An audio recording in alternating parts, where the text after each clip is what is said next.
Over half of Africa's 11 vulture species are teetering on the brink of extinction. The environmental NGO Nature Kenya has been observing the development in East Africa. It's distressing because without these scavengers, dead animals would rot wherever they dropped, and that could upset entire ecosystems. Vultures are very much important in cleaning the environment. We call them the nature's undertaker. They clean the environment, all the dead carcasses, and by doing this, they stop the spread of diseases like anthrax, botulism, and all that. Nature Kenya introduced a vulture conservation program in the Maasai Mara Nature Reserve in 2014. Its aim is to spread awareness of the crucial role vultures play. This group of Maasai work is Nature Kenya's vulture ambassadors. They explain to villagers when a dead cow or goat is poisoned by agrochemicals in order to kill predators that threaten their livestock. All of the animals that feed on the carcass are poisoned, and that includes a lot of vultures. So as a vulture volunteer, I usually go to each my region, for example, in my location. I usually go take some data concerning human-wildlife conflict. When there is a conflict, I go settle that issue before it's poisoned.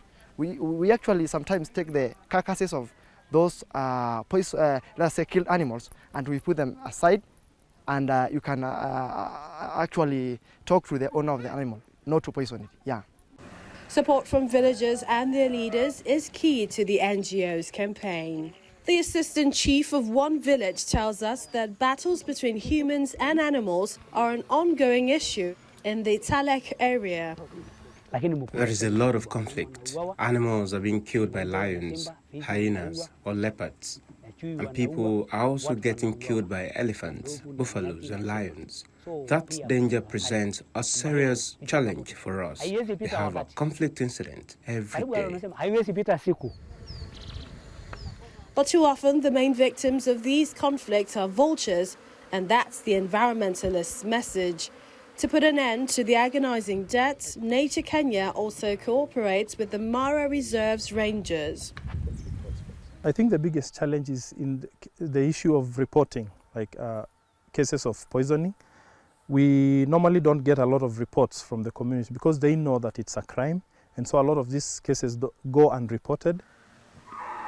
But reporting the cases would give the conservationists a chance to save the birds.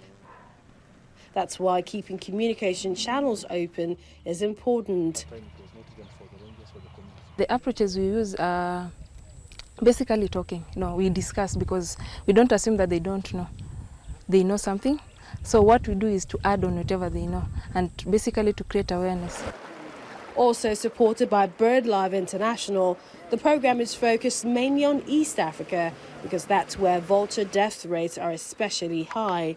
The campaign's push to improve the exchange of information is now starting to yield results. We are getting reports on human-wildlife conflict and also responses to vultures poisoning.